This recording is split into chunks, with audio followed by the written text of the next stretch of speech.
So I met Jay on a rooftop. We had run into each other a handful of times working out during COVID, never really formally met. And then on his birthday, I gave him a Crux cigar. That's how we met. I was like, his wife said, it's his birthday. And I said, hey, check this out. And this is our brand. We started talking and we kind of kicked it off that way. It was funny. It was when Allie came to visit. Oh, really? Oh, cool. Uh-huh. Yeah. So then your relationship started with doing kettlebells next to each other silently, or kind of awkwardly. Just knowing, because it was during COVID, so the fitness stuff was closed. So we were just on this like patio area, probably like 10 feet away, but super tight. Like we were doing lunges next to each other, not talking. It would be like, "Hey, what's up?" And like, "What's up?" All right, and then we do our workouts. And then it's like that was it. So who are you? That's the question. This is the first time I've had a chance to meet you, although I think I've seen you a couple times. Yeah, so that's a great question. Who am I? So I am Jay, right? So I am right now I am a fitness professional and self-development. I don't want to say, like, I'm addicted to it. I don't like to use the word addicted, but I love self-development. I love growth. I've been very fortunate in my life where I've from the time I was 18, I went straight in the United States Marine Corps. I started leading men as a squad leader in boot camp to, a corporal in the first Gulf War, to then got out of the Marine Corps and became a police officer and became a detective and did all that fun stuff, and then became an entrepreneur. Left that and became an entrepreneur, and now, so I've learned that, man, I can just keep growing and learning, and through being an entrepreneur, working up the corporate ladder, developing teams, I really found that I enjoy self-development, learning, growth, and then influencing, inspiring teams and helping them be successful. And so that's me. I love outdoors. Gabe and I talk about mountain biking and hiking and stuff like that. When I used Is he a rider? But he is a rider. I wrote a book during COVID. I mean, that's a whole nother story. I wrote a book, Line of Departure, Outstanding, starts here. I have the final edits in my inbox. It's completed, just looking at the formatting, getting ready to launch that thing. And it's a self-development journey. And so that's a little bit about me. And honestly, it's interesting because I've been through these ups and downs and these cycles of life. And I think it's cool because now I can look back and share about, lows, highs, learnings, lows, highs again, learnings, and then each time it seems like my life keeps progressing, and it's really cool where it's going now. So with the peaks and valleys, I'm curious about this too, because as everyone goes through that, it seems like once you go through more and more lows and highs, as you're in the low, you realize it's temporary. You're not going to be there, so just hunker in, right? Hunker in, make the changes you can make, and just stick at it. I don't know if you would. You learn to realize that it's because for a while it feels like, shit, maybe I'm not. Maybe Dogecoin won't come back out. Yeah, maybe it won't, but you learn that. So when you're reflecting, it sounded like you go, your lows, your highs, reflection. Do you take that in your journey? Do you hammer it out like Phil Jackson never took timeouts, right? He just let him figure it out on the court and then coach. Do you do that same way? You don't call timeouts and you just take it until you get out of your rut and then reflect? Or what's your rhythm? Or I think it's a combination, because for me, it's about daily reflection. I mean, I've been on that rooftop hundreds of times, and I meditate and reflect and I journal. It's daily. So I reflect daily. But when I'm in the situation, I've gotten to the point where I realize, like you said, hey, this isn't the end of the world. So, all right, I've become solution oriented. How can I fix this? When COVID happened, it was like, I was a regional vice president at a global fitness brand, and 40 clubs in 6 states, and I'm sitting there, and it's like, hey, we're closing all our gyms. And I don't know where you guys were when they told you, like, this is closed, all right? But I remember them saying that. I'm like, what do we do? Well, what I immediately started doing was, obviously I had to call my people and let them know, but was like, okay, how do we reopen? What do we have to do to reopen? So I'm thinking ahead and thinking about how do we fix this? How do we get to the finish line? And that's how I approached it. And we did. We spent the whole time we were closed planning our reopening. Was that Gold's Gym, or is that different? Yes. Yeah. Yes, Gold's Gym. And I think I met you right after everything went down with Gold's Gym. So my birthday, so Here's some fire. Feel some fire. So when I met you, it was during COVID. So it was March, April, May time frame, but June 2nd is my birthday. So that's when we actually met. Mm-hmm. And then I actually had just gotten promoted. I was a vice president of fitness for Gold Gym International. And I got promoted. I call it the promotion that got me fired. Gabe and I met, and then August 25th is when new ownership took over and eliminated my role. So I had a couple months there where I was still with Gold. Yeah. What a year. What a year to go from Marine, you go through all of this. You finally get to, well, I don't say finally, but you get to this area. Oh, go like this. Go right here. Go like that. It's old school. It is. You get into it, and then short straw, you're in fitness and gyms during COVID. Short straw, they get rid of it. They walk away from the company or get bought out. Short straw, they get rid of you. And now you're stuck during a rough time. How do you rebound? And Gina Beth was also... That's right. My wife. So his wife also worked for Gold's. She was the global franchise development manager for Gold's Gym. And both of them got fired the same day. Yeah. Holy shit. And that is 8 months after we moved our entire life from Virginia back to Texas. Yeah, it was an interesting time. What is your biggest takeaway from that moment? Well, it was of your life? my first of all, a business doesn't have a conscience. A P&L doesn't have a conscience. You can be the best guy, the best worker, the best producer, but when it comes to dollars and cents, there's no emotion there. It is, they saved like $8 million in payroll that day by doing that. So that's my first one. So it was a great move to just can you on the spot. It was. It's like nobody ever made it. Everybody. Now they fired a lot of other people. It wasn't just me.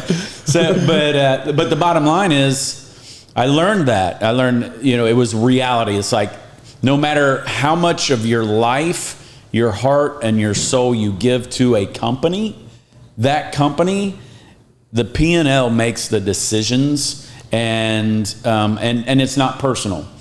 The other thing is just like I said before, I started looking for, okay, this is going to lead to the next great thing. How can I capitalize on this time and take this to the next great thing? So I grabbed a couple people out of the group. It was a Gold's Gym 42. 42 of us got fired. I said, hey guys, I'm writing a book in 30 days.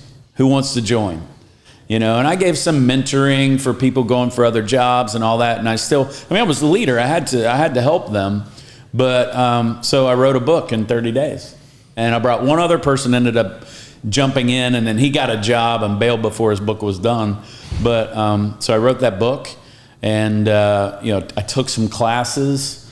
I learned a lot, learned more about the finance side of the business, and kept plugging away. I was unemployed 43 days. And then, 30 of those, you were writing a book. I wrote a book. So you were unemployed for 13 days. Self-employed. That's right. So, wow, how impressive. So what classes did you take? Like just online?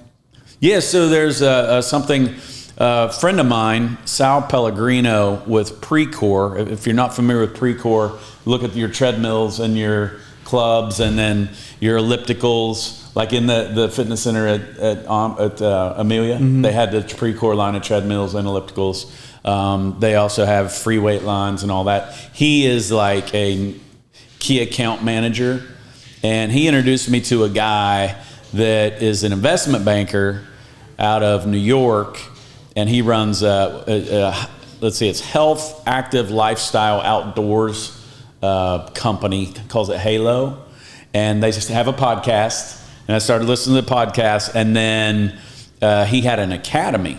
And so it was a 5-day, 2-hour-a-day academy. Went on there and learned from other fitness professionals. There were CEOs, there were investment bankers, and we did case studies. This guy went to Harvard. He had 5 different case studies from Harvard on like Planet Fitness, CrossFit, Soul Cycle, Cycle for Survival, and I can't remember the other one off the top of my head, but we went through a different case study each time. It was really cool to, get the perspective of these other people on these businesses. And so that was a great learning experience. The fitness industry really came together during that time, and it was cool because it used to be like this is my secret, this is my secret. And during COVID, it was like, hey, this is what we're doing. Let's get together, and we were all like collaborating. So there were a lot of webinars where different fitness folks were sharing. My CEO from Golds was sharing during that COVID time. So after that, I just tried to grab every piece of education I could digitally because I was just trying to learn during the time. And then of course Lewis Howes. I'm a big fan of Lewis Howes, and he's the one that brought up the write a book in 30 days, and so that's what I ended up doing. Yeah, it was cool. Yeah, real cool. Yeah, it's really interesting what really life-changing, world-altering situations will do. Because in the fitness industry, it's so cutthroat. You have CrossFit who doesn't like functional fitness, who doesn't like, fill in the blank. Any dickhead who puts up a gym down the street, well, they're the enemy, right? Because they're pulling from them. Mm-hmm. But it's interesting to hear that in that time, people became far more connected and I suppose synergistic with each other. You know what? And it's stuck. Here we are we're over a year later, and we're still having those collaborative groups. And, California just reopened. Washington State is still closed. The gyms up there are still closed. Makes sense. Bro. Makes sense. And so, so now it's like, hey, how do we engage Congress and, as one group? And so you've got digital guys, you've got club operators, you got CEOs, and you got all these people coming together to like go to Congress and say, and even suppliers, to say, hey, gyms, fitness is something that's going to help people, deal with it. If they do get COVID, healthier people, it's proven, have a better chance of recovering. And then the exercise is medicine movement, right? Exercise creates, more what you would consider disease-fighting chemicals so that it keeps you healthier, right? And so there's a ton of reasons for the gyms to be open. So now we've all drawn together to go and try to, The logic that has been lost in this year is unbelievable. It's to watch that, mask, double mask, the whole thing. And now it's just kind of, they're kind of just like, it's fine. No, good. It's all different now. Except for Washington. Washington is their diamond hands. They're like, no. It's still bad. It's still bad. You've got to appreciate that, I guess. And I don't know about y'all, but do you feel like you're being judged if you don't have a mask on? Like I did. So yesterday I went to buy a fish with my daughter, and I went to, and usually I'll carry it in my pocket. If everyone has it on, then I'll put it on and just become part of the herd. Right. Yeah. Because if they don't want it, then good. But yesterday I went in, and I've had it. I have my shot, so I'm not going to do it. But I went in and I saw everyone else had it. But I'll tell you what it did is it made me nicer. Because everyone was there. I'm not going to be the guy that everyone's going, who is this? And he's just give me the guppy. I was like, oh, cool. You want this? So I will say I was compensating for not having a mask on, but I was very conscious that I did not have a mask on. But I think it's our time to just I don't know. How do you guys feel? You're from the fitness industry. Yes, man, I'll tell you, that's been a struggle because, you get both sides, people who think it's the mask saves you, and you get people who are like, the mask is bullshit. And so they're all coming to the same place, and we have to balance that, right? Mm-hmm. And so, obviously when the governor reopened Texas and didn't make it mandatory, it was simple for us. If you want to wear a mask, wear a mask. We did have our team members wear a mask for the next month or so, just because we knew there was going to be a transition period. And this is Texas Family Fitness, correct? Yes. Yeah. So then it was now, or I should say then it was like, hey, if you want to wear a mask, wear one. Matter of fact, if you're a team member and you want to wear one, wear one.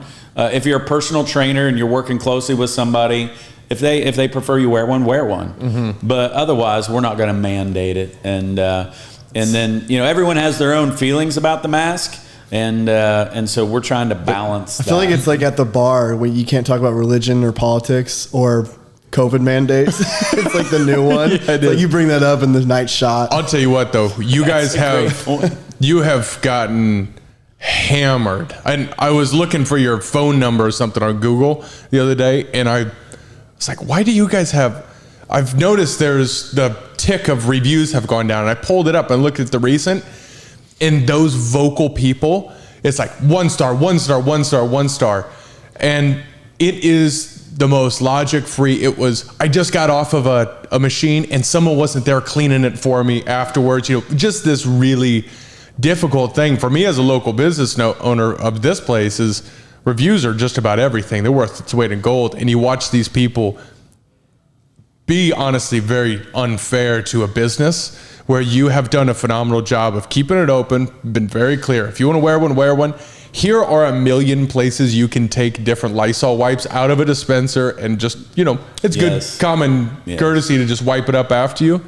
But then to have those people, the trainers aren't wearing masks and they're not cleaning their machine after I'm done with it. And I'm thinking, you're a dickhead. Well, you know what? The gyms, our gyms, I think gyms in general have never been cleaner.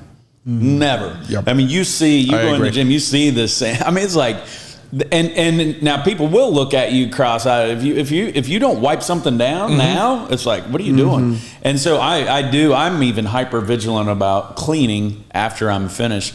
But you know what the worst thing has been is, so you freeze the accounts.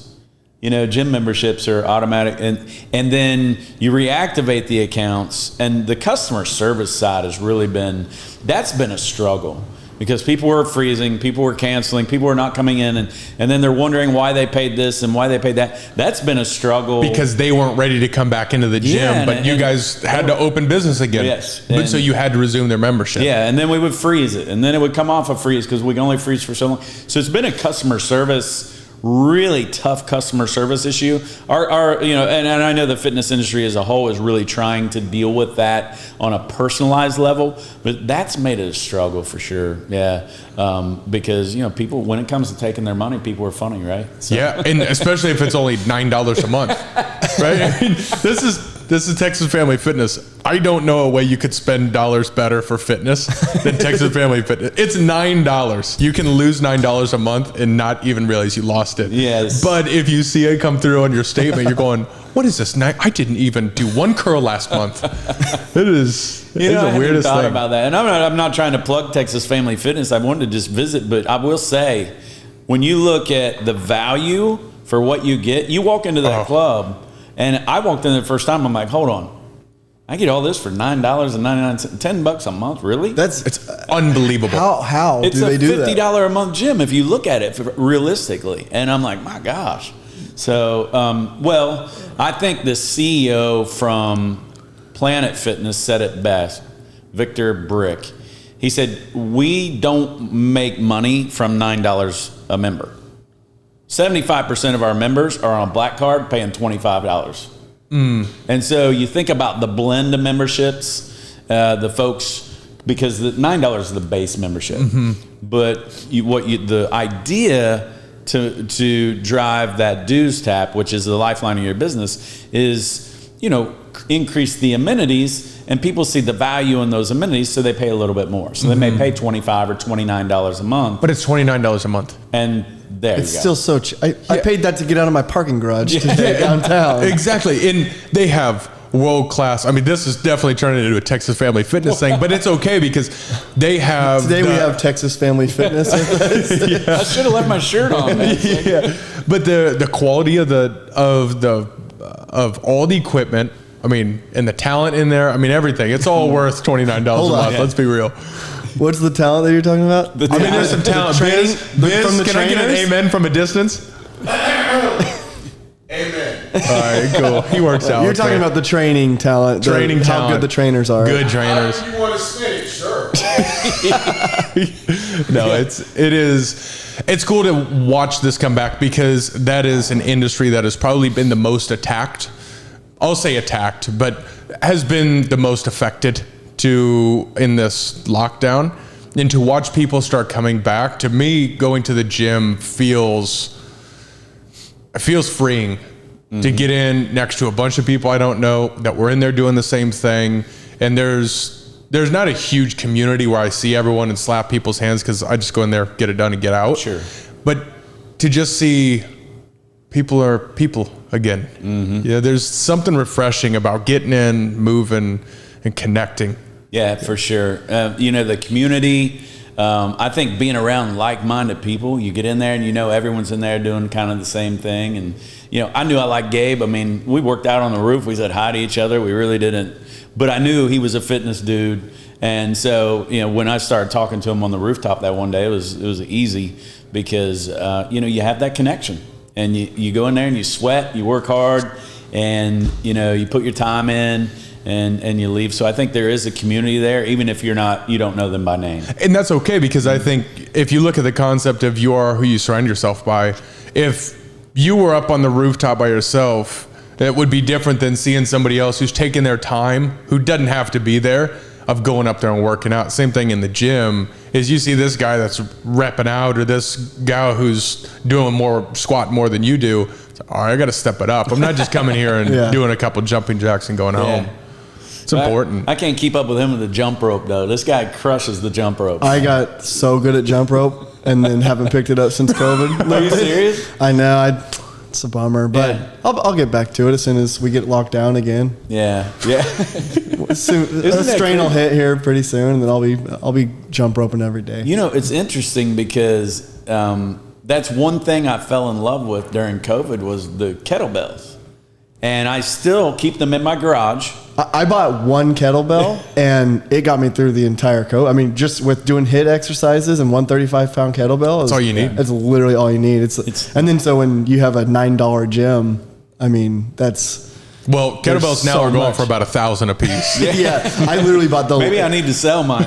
I had to go to 3 different stores when COVID hit to find any workout stuff. So I found one kettlebell at Academy here. There's nothing downtown. I had to leave the downtown to find any fitness stuff. And I got a kettlebell, ordered a jump rope online, and that was it. Now I can work out in a 10-foot area by myself. It really is crazy. It is. And I think so many people learn from that, and a lot of fitness people had to adapt and go more online with the coaching online and all the how much you can learn on YouTube about it. And I was able to eat stricter. I tried the carnivore diet. I was trying any diet I wanted because it was literally stuck into my house. Yeah. That's what I did. I mean, Eric Leha, the Primal Soldier, I went on there and learned his kettlebell flow, I mean, it was with On It, I believe. And, he would have these different kettlebell flows, and I would be like, okay, deadlift, row, clean, lunge, press. Okay, got it. And then I would go out and I would do it and do AMRAPs and stuff like that. And it was, I mean, that's what we did. But the thing is, what I was getting at is I'm still doing it. And I think the gyms who embrace the fact that, hey, Susie's doing Peloton twice a week. She started during COVID. She's going to do that. Okay, don't tell her that's not good for her. She has to be in here taking your class. Tell her, okay, you know what? That's great. If you really care about Susie, keep doing your Peloton twice a week. what I'd like to see you get some resistance training because you're trying to accomplish this. So why don't you do your Peloton twice a week? Come and see me twice a week to get those weights on and help build that lean muscle that's going to help you burn more calories, and that's going to help with your strength and overall health. So we embrace what they're doing and then just sprinkle ours back in. Well, I think that's the way to do it. And I think that's beautiful because the competition in the marketplace, not the competition of the gyms, but the competition from their home office, changes your sales structure.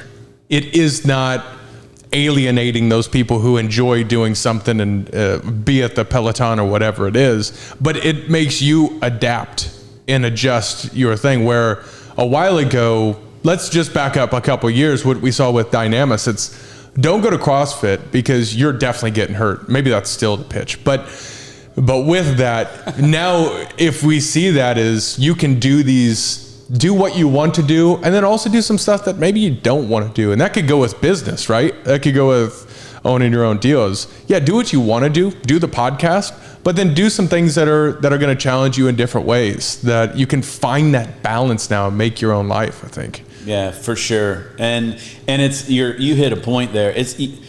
We're not in a position to say, don't do that Peloton. That's horrible. You need to be in here doing this.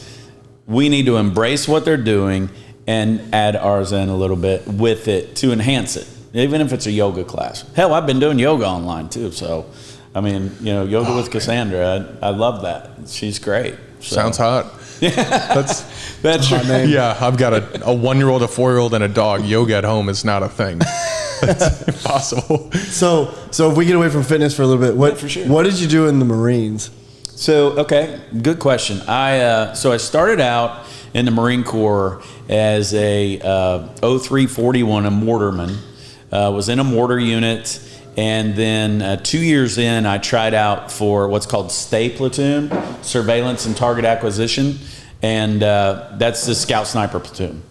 And so I made it, and went over there, and they sent me to Scout Sniper School, and so I was able to go and fortunately lived through that and graduated, and so then I became a scout sniper team leader, eventually platoon sergeant and chief scout, and that's what I did through the last 6 years. So I'm assuming they don't send scout snipers to shoot targets their entire career. I would imagine you at least had some action in your service. Yeah. And I don't want to divulge unless you want to, but if that's the case, do you take some of those lessons into what you do now currently? And I don't want to derail from that, but yeah. So first of all, my combat experience was prior to sniper school. So I wasn't a sniper during my combat experience. But I will say that I utilize the skills I learned in the Marine Corps on a daily basis. Matter of fact, today I led a personal training academy, and one of the things I did a memory game at the beginning, because I feel like we do so good at talking to people, but we don't damn listen. Oh my gosh, I'm the worst at names, at listening. I space out. So beat them up, get them tired. One of the things was, you know what? We're going to start listening to people that sit down in front of us. We're personal trainers. We're professionals. And so I used that memory game with names. And then later on, after a break, I do a little exercise that we used to do called a Kim game.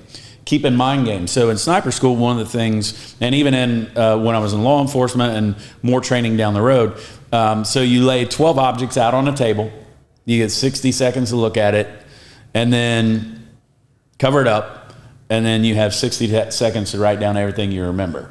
And it's designed to help. Your mind is a muscle, and you can actually improve your memory. Okay. And so I do this with the teams, really more than anything, not necessarily to improve their memory, but to get their mind back engaged after a break. And they love it. They're like, everybody stand up. If you remembered 5, stay standing. If you didn't, sit down. Okay, 6. And then, whoever remembers the most, you celebrate them. But I use that today. But as far as the lifestyle plan, recon, security, control, common sense. I use those every single day. Is that an acronym? It seems like that's just something we that's call so it the deep. principles of patrolling. And so have a good plan, do your reconnaissance, have your security, plan, recon, security, control, stay in control, don't lose control, and use common sense. I mean, if you want to pick up a girl, you can do that.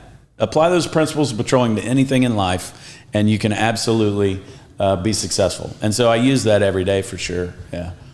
Yeah, it's interesting. Guard one was that way. Do you think about like everything like that? Like when you're making toast in the morning, you just like go through all 5 steps. Plan. Wife, we should have brought my wife on here because she'd be like, oh my gosh, he's so structured and he wants, this has to be this way. And this. So my wife gets me out of my box, you know, and she's like, no, let's not do that tonight. Let's go do this. And I'm like, but this is where I go.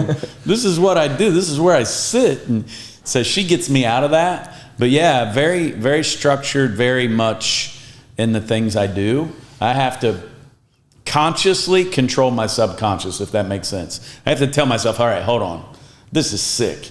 You know, you put your left sock on, your right sock, your right foot, right shoe, left shoe. I mean, was that learned in the military? Yeah, exactly. That's all.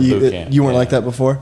No, that was all military. So taking those learnings. And the big thing is that I've found is that I developed an ability to influence and inspire. And so what I mean is with the teams, now I can take what I learned in the Marine Corps as a leader and I can duplicate that with business teams and create teams that want to be successful. And so like, for example, when I was with Gold's Gym, we went into COVID.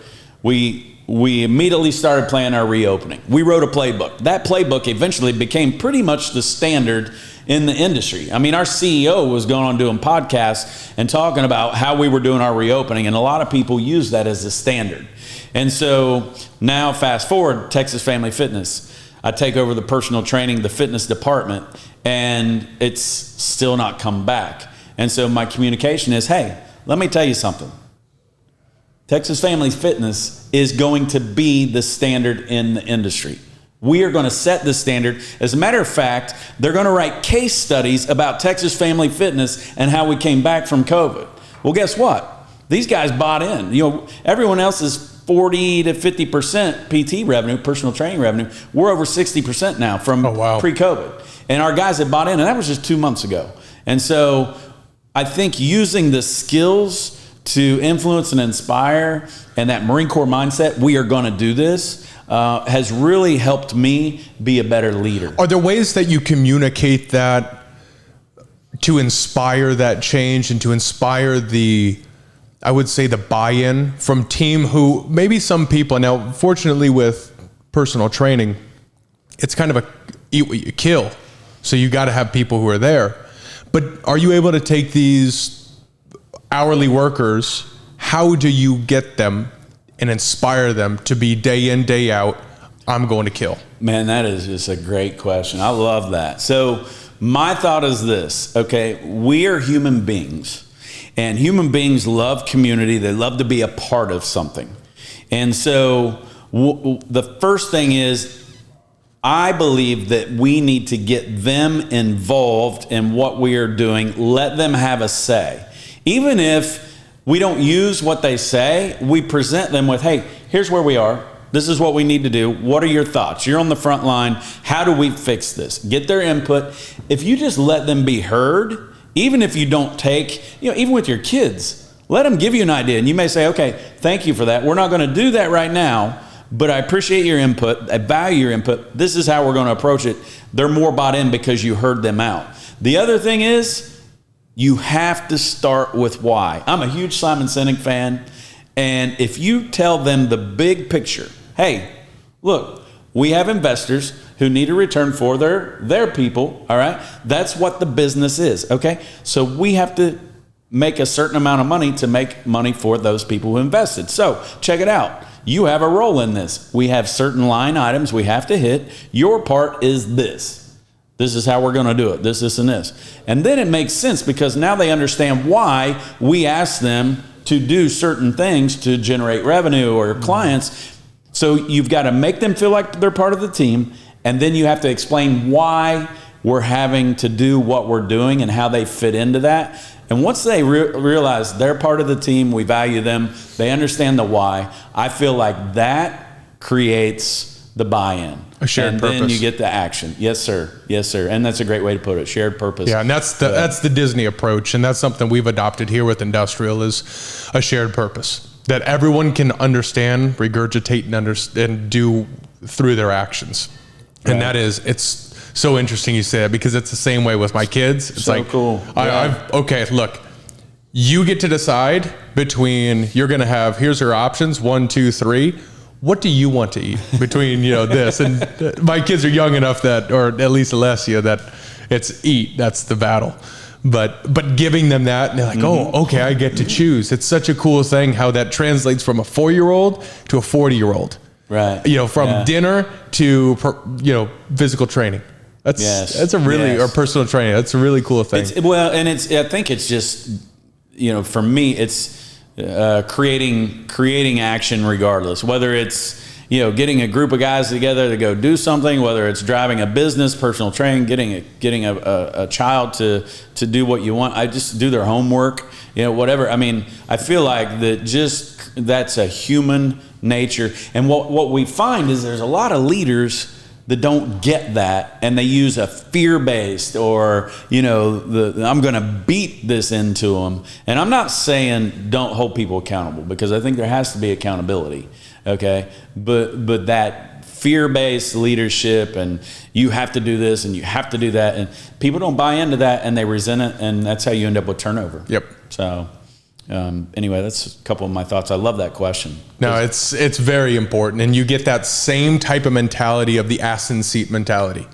You said it's a Disney thing. Did you take a Disney? Yeah, thing? so Disney. Are you familiar with it? We've sent people to Disney. So we're creating something. We're emulating that and create that for our team for the Disney Institute for Leadership, so that way we can all be on the same ballpark. We want to create an experience here. So did they send you out on the park and you take the iPad and you go and you look for things? We haven't done that. We've just enrolled and done it digitally, but the fact that that's a thing is really tripping my trigger, though. I've heard great things about it. I never actually have gone, but I had partners, team members who have gone, and they were like, man, this is, they know how to get stuff. They do. done. Look, and I've said it before. Last time we were at Disney in November, my 4-year-old daughter's there with a dress on, and a 16-year-old who's there. His whole job is to just clean up the park, put trash in a bin.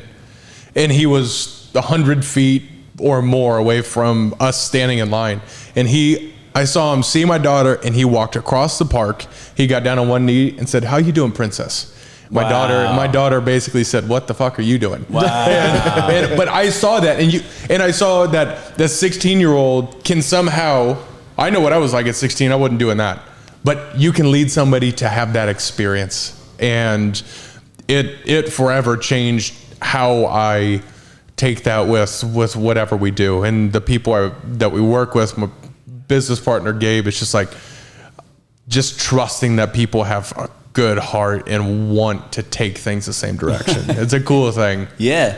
We actually rewrote some job descriptions because of a Disney story. And this was an interesting case study.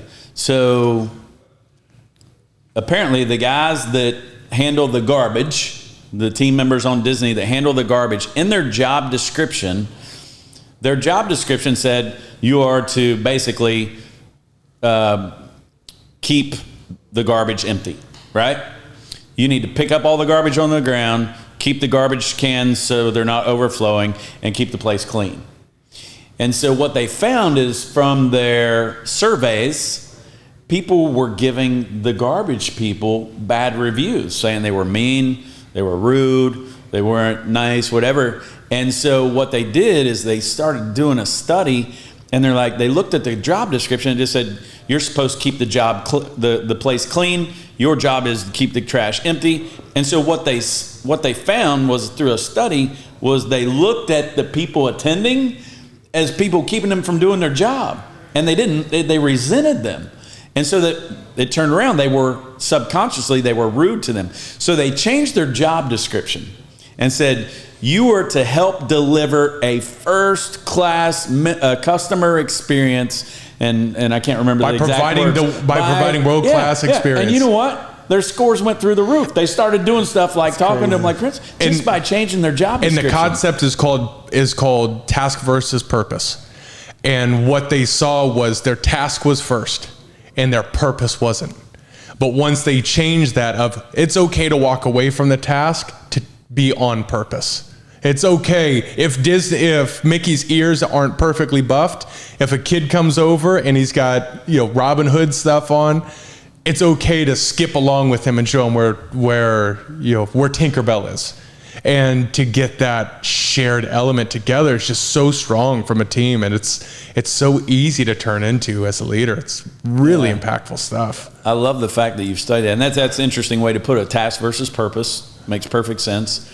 And yeah, what a cool study. So you've looked into this a lot. Yeah, I love this. I get nerdy about it because there's a reason in the same deal as if you go to Disney, trash cans are eight paces away from each other. Yeah. Because at 9 paces, people will put it on the they'll throw it on the ground. That's incredible. So if you go, it's 8 paces to any trash can. I think we need to do that in some of our gyms. Actually, it's are they taking it and throwing stuff? Yeah, just drop it. But yeah, what a cool thing. They have so much money to be able to do all these studies. Like, that's incredible. Well, yeah, and that's.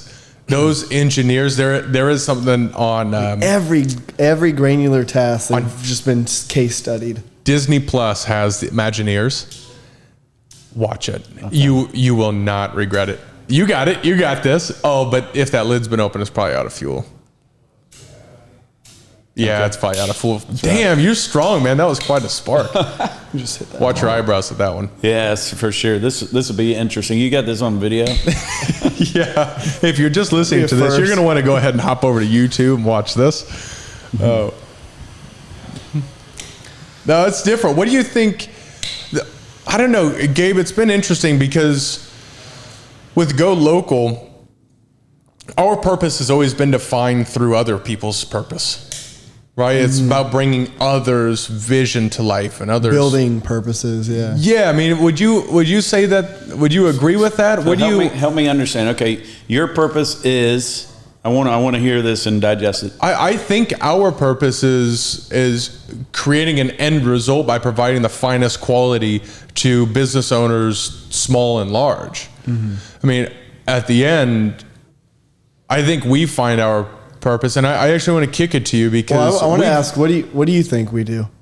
So my understanding, based on our conversations over some drinks on the rooftop, was that you are into a marketing. You run a marketing company. Yeah, and that was my understanding. Yeah, that's it. Focus on local. Like, for instance, Texas Family Fitness is in the pocket of what we do. So we would help develop the automation of the systems or the marketing, get new people in, engage with your current customers, be it omni-channel. So it could be text. It could have a system set up where through the app, I haven't checked in 2 weeks. Hey, we miss you. Come on in, get a sweat in real quick. And this type of marketing is where we come into play and just bringing those systems to life and bringing campaigns to life to bring new people in, but the people you have, make them feel valued. Right. And that's high quality content that is really next level strategies. And we're an affordable group. We're lean.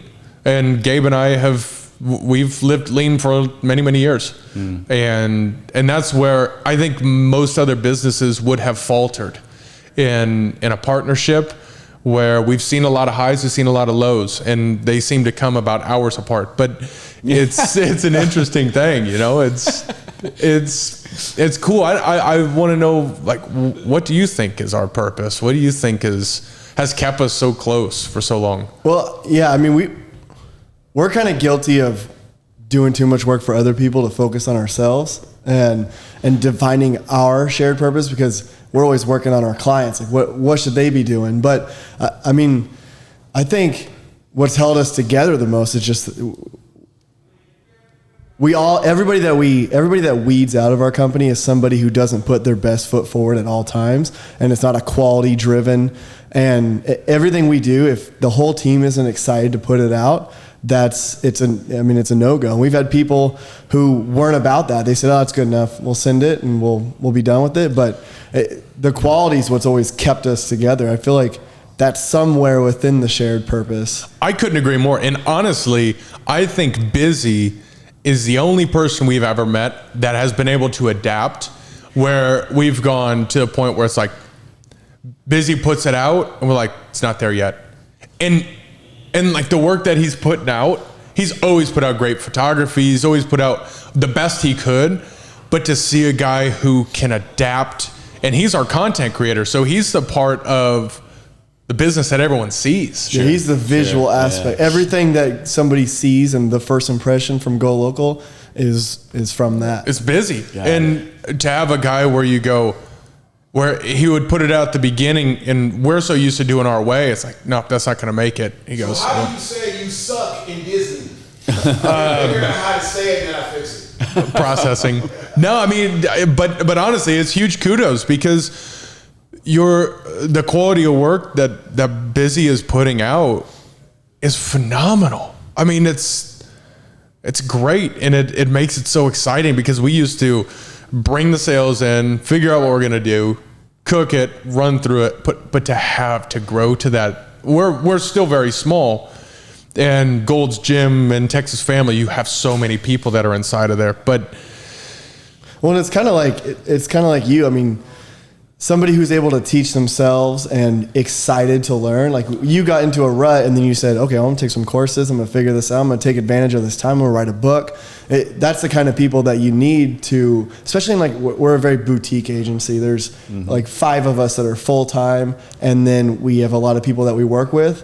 But the people that are full-time are people who are, you ask for a task, whether or not they really know how to do it, they're going to figure it out. They're going to watch the YouTube videos. They're going to ask the team. They're going to figure out whatever they can and then come back with a result. And the ability to just not say, that's not really my specialty. Like in a corporation where you said there's no emotion. Everybody that's bought into our agency is a little more, I mean, it's having that boutique feel. It doesn't have that corporation coldness. And we all push it along, no matter what. Like if one person on a 5-person team fails, it's way different than one person in a corporation. Sure. Yeah.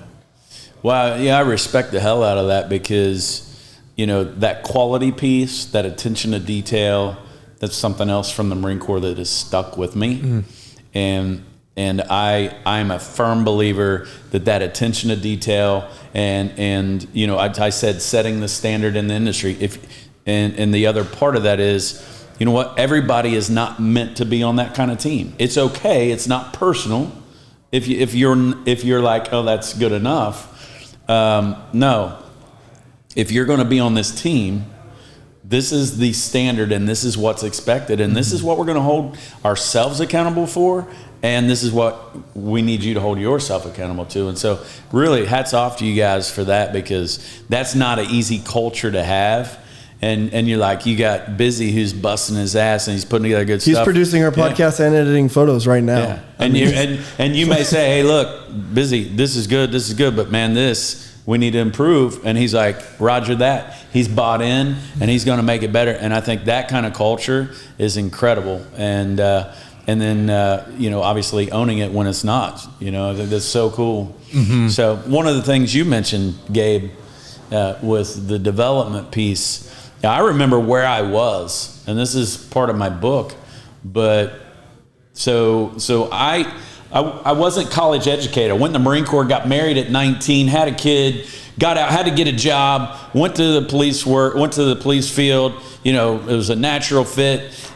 I spent all my time at work making money so I could provide for my family, and just never invested in my personal education. So when I get in the business world and I reach a certain level based on just natural skill and leadership skill, and now I'm with the big dogs. These guys have MBAs, they've been in the industry longer. I didn't get in the industry till I was 38 years old. These guys are just now 38, been in the industry for 15 years. Then I see there's career pathing, but I'm like, man, look, and they're better friends with the senior vice president. They went to his wedding, So I'm like, what do? How do I compete with this? And so I met with a buddy of mine, a peer, and he's now the COO of Box Union, Title Boxing. But he talked to me about a development strategy, putting together a personal development plan. Put that together, and what I ended up doing through executing that thing is I basically figured out, hey, I'm spending 14, 15 hours a week in my car. So on your phone, guys, on your phone, you've got access to the smartest, most successful, wealthiest people in the world for free. So I went to school, and I listened, and I learned. And what happened was, I was getting, you do the math on this, 15 hours a week in a car, extend that over a year, I'm getting an extra month of education on these guys every year. Extra 30 days on my leadership development, my education, my business development. And so what I did was I found that, hey, I got promoted. Then I got to go selected to the executive leadership course, got to go to Harvard, and then I got promoted again. And then next thing you know, they're bringing me to headquarters. And I'm promoting, I'm sharing this stuff with my team. So I promoted 13 assistant general managers. I promoted, 5 general managers, and I'm promoting my own people and growing. That self-learning, that took over, man. It was really cool. So the self-learning is it's so important. I went to school for 7 years. I went for plastics engineering in my MBA and got out of school and kind of just thought I was going to drum and bartend. And then I started learning how to make band flyers. And then I started making videos and websites, and everything was taught on YouTube from different courses. Self-learning. But you know what we don't get taught in school is how to learn. That's right. Right? I mean, we learn everything else. We learn the sprint to the quiz. We learn the sprint to the test. Then we learn to forget. Cramming and what you need to do to get by. Yeah, just to make the grade. But we don't learn how to learn. And that is a skill that I don't know how we would. Well, and I think it goes back to like, what are you truly passionate about? You at the core is leadership and inspiration and the ability to just understand that that's what you were put on this planet for, and then just figure it out. It doesn't matter. You'll take the courses, everything you need to do, you'll figure it out how to do it. I love design, and it was the first thing that I was truly passionate about. I could have gone out of school and got $70,000 a year immediately in some plastics engineering degree, but I did an internship and I didn't love it. I didn't feel inspired by it, and I decided to just take a chance, and then now we're here. Yeah, here we are. Kudos to you. Taking that chance. Takes balls. I've been a cop for 14 years. That's all I knew. And I'm like, man, there's a ceiling here. So he was an undercover cop. This is interesting. There's a ceiling here, and I want to do more. So I left and moved to Texas and married a girl, and we started a spinning studio. I didn't know anything about business. And so taking that chance, I think that's a big piece. I don't know that, I'm trying to find like similarities because, and you took a chance, you took the ownership. And one of the things I wanted to get at, because you were talking about kind of more or less your core values, or whatever with Gabe. And the first chapter in my book is simple. There's got to be a starting point. All right. And so think about it like this. I was teaching a leadership journey with my national fitness team at Gold's Gym. And I'm like, okay, so if you study leadership, there's so many different things. There's time management, there's speaking, there's, organization, whatever. There's all these different things, but everything is just kind of thrown out there. Mm-hmm. There's nothing builds on anything, right?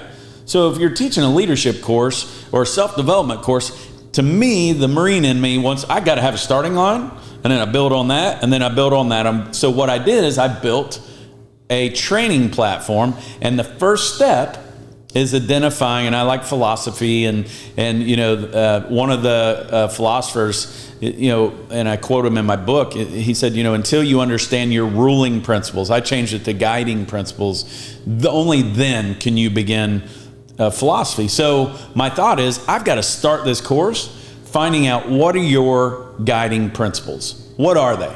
As your company, every company has, these are our core values, and as a person. So mine are humility, integrity, accountability.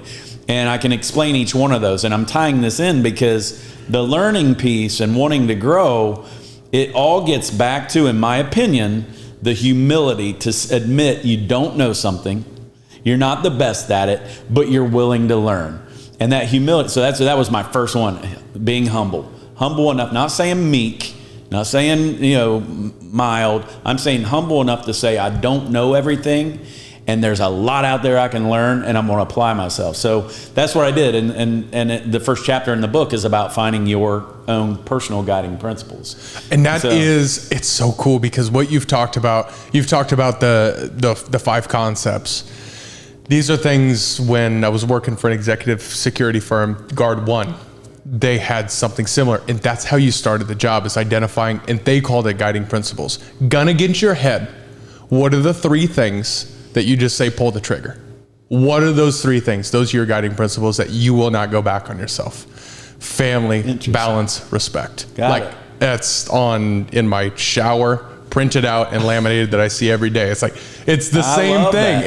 And the same, guard is gather intelligence, understand the mission, act, retreat, decompress. Like, that's exactly what you're saying is such a perfect parallel line. And so much of what I take in, it's so cool to hear you as a leader go through those things too. I love these kind of conversations, and I would love to talk about that other stuff, but I wanted to hit on that. And man, I could talk to this guy all night too. Yeah, so. I knew you guys were going to vibe well. I've had enough semi-drunk conversations with him. I was like, you need to meet Brandon. No, it's cool. And he's a biker. I mean, we got to get that going. Yeah, definitely. Oh yeah, you got to learn how to ride your bike again. I got to get it fixed. Oh, he goes to he goes 3 a.m. every day. Don't say it like that. I only go 3 a.m. on Saturday and Sunday. I'm still going to bed at that. That's my only time. I couldn't get him to go at 7:30. I'm like, look, I'm going to leave at 7:30, be at the North Shore Trail at 8 o'clock. And he's like, oh, man, that's awful early. Just go a little bit earlier and come ride with us. Because we're Saturdays. I got to be back here by 8. Spanish, though, because it allowed you to the WhatsApp. And then that's a good point. So he was an undercover cop. And this is something, you've told some funny stories about this, but he would literally go to parties dressed as a hippie and bust people for weed. You fucking narc. He's a fucking narc. That was when I was like, man, I was so pure, man, and I literally busy. Hide your bags. Hide the bags. I didn't know that was when I got paid. It was a different time, and it wasn't legalized anywhere. So last week we were at a convention. Half of it was cigars and half of it was Delta 8, which, have you heard of it? Yeah, I read it on your Facebook page. Oh yeah. So I didn't know what it was before that, but yeah. But it literally it's legal marijuana, and there's something so weird about it saying legal in front of it that anybody will take it. It doesn't matter if they're the most sober person in the world. Including my dad, who's never drank a single drink in my entire existence. He stopped drinking. The most sober person you'll ever meet. He went ahead and ate a gummy. Yeah. My whole All family. 7 of us ate it and sat around a table and said about 12 words the whole time. So go watch the ICC Vegas Capades, because that's in there. So it's a different time. You sneak in with, you don't have this high-end tight that you had before, right? No, I did grow my hair out. I grew hair on my face. I had an earring, and you had an earring? Yeah, I did. Yeah. Feather? No, it was a hoop. This is in the 90s, and so I mean it was puka? I had a hemp rope. I feel like you should still be wearing a puka shell, bro. I feel like you can pull it off. I don't even know what that is. Maybe I'm sure. It's like those little white shells that every white kid had who listened to Blink 182. Like anybody in Backstreet Boys back in the day. Yeah, Blink 182. Tips. Yeah, bleach tips and a hookah. That's my stepdad. Yeah. So then you would have to. Well, I mean, so. Shout out to Tim. So then you had to go in. Yeah, so it was pretty simple. Okay, and the way this task force worked, the beat cops arrest somebody on the street, they get whatever, the story. They roll them over, they introduce me to their guy, I buy from their guy, we end up, arresting them and sometimes her. And then the one you're talking about was I don't know if you all are familiar with Ohio University. It's in Athens, Ohio. Mm-hmm. Bobcats. Burroughs is from Athens, Ohio. Yeah, the Bobcats. So Joe Burrows who went to the Bengals. So they have a huge Halloween party down there every year, and so the local drug task force there in that county calls in from all these outlying agencies to come down and help. And so basically our job was to walk the street, go up to people and ask them if they had anything to sell. And so I was buying acid, I was buying weed, I was buying coke, I was just buying everything at the time. And then, just take my hat off, and then they come in, they swoop them off the street, and they go, and I go write it up real quick, and then I go back out and buy from someone else. And that's what you're talking about. Yeah. Are you paying with taxpayer dollars? Like cash? Yeah, so actually what we do is believe this or not, they have buy money. And they basically, before they go, they copy all the money. So when they pick the guy up and he's got the money on his pocket, you can see and you can match it up. And so the money is the serial numbers, right? So did you do all the drugs and then pull the gun? Never had to do the drugs at the time. It's like the South Park episode where he's looking he's pretending to be a prostitute and he sucks him off and then he arrests him. It's like, wait, do it first. Arrest him first. He does the ass. Wait. You and the other dragon are going to jail, man. Yeah. So a ton of stories. I mean, that was a good time, and it was fun, and I was young. I loved that. I had that need for speed. I still had that. That young Marine in me. I wanted that rush, and that was it, man. I mean, there's nothing like, even if it's just, buying a half ounce of cocaine from somebody that's a street person. They're a street person. I'm not talking about some guy that's a yuppie in, uptown or whatever. I'm talking about down in the ghetto, and it was interesting. So. Yeah, for sure. That sounds like the next podcast. Story time with Jay Graves. Yeah, that's such a foreign. Imagine your job being put into that. I mean, you grew up with it, so it's different for me to imagine going into an area and trying to get somebody that's the cops where I'm from just busted a house party full of 16-year-olds drinking Keystone Light. Yeah, that happens too. Yeah. For sure. Oh, no. Well, thank you for being here.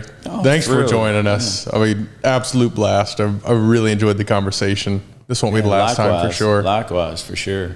Yeah, we'll go ride soon. I gotta get up and I gotta leave. I'm leaving for Tulum in 12 hours, so I gotta get going. I gotta start packing. So if someone wants to learn about you, where do they go? So my website, it's jfgraves.com, spell out Jayf graves.com. Obviously I'm on Instagram, JGX100. I'm on LinkedIn, Jay Graves, and I don't know if any of your listeners do Facebook or not, but they're all old enough. Also, but the book will be. Wait, what do you mean, listeners? When will your book be published? So literally within the next couple of weeks. So I have the final version where it's going to be posted on Amazon. You can download the print version, or you can order an actual paperback version.